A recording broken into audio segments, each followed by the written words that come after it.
একজন মানুষ একটা পাতিলে পানি নিয়ে একটা জীবন্ত ব্যাঙকে রেখে চুলা অন করে দিল।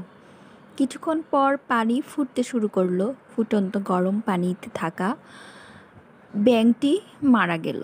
বলতে পারেন ব্যাঙ কেন মারা গেল? অনেকেই বলবেন হয়তো ফুটন্ত পানিতে ব্যাঙ রাখলে তো মরবেই।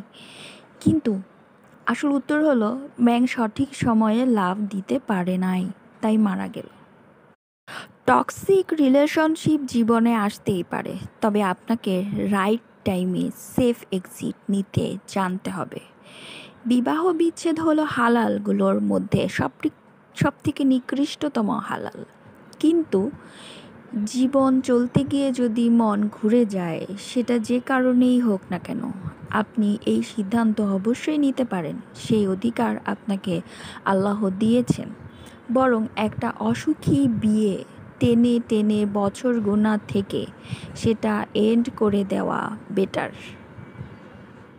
আমরা মেয়েরা উপরে যতই ফিটফাট থাকি, ভিতরে ম্যাক্সিমাম দেরি ফাঁকা।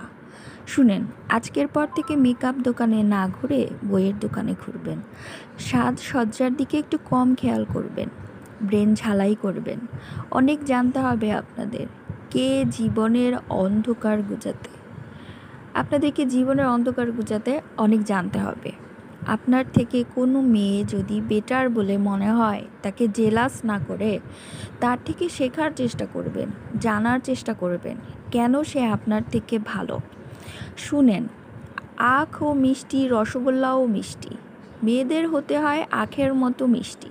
মানুষকে যেন একটু ইফোর্ট দিতে হয়।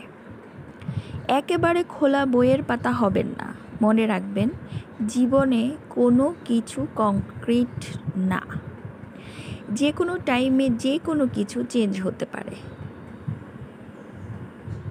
এই যে হুমায়ুন আহমেদের স্ত্রী গুলতেকিন, সে যদি প্রথমেই হুমায়ুনকে থামিয়ে দিত, যখন প্রথম হুমায়ুন তার সাথে খারাপ ব্যবহার করলো, তাকে ঠকালো, তাকে মিথ্যা বলে বিয়ে করলো, বিয়ে করার পর ছল ছাত্রী এই সব কিছু যদি প্রথমেই গুলতেকিন মেনে না নিত, সহ্য করে না নিত, তাহলে আজ এসে তার হয়তো এই জীবনটা হতো না।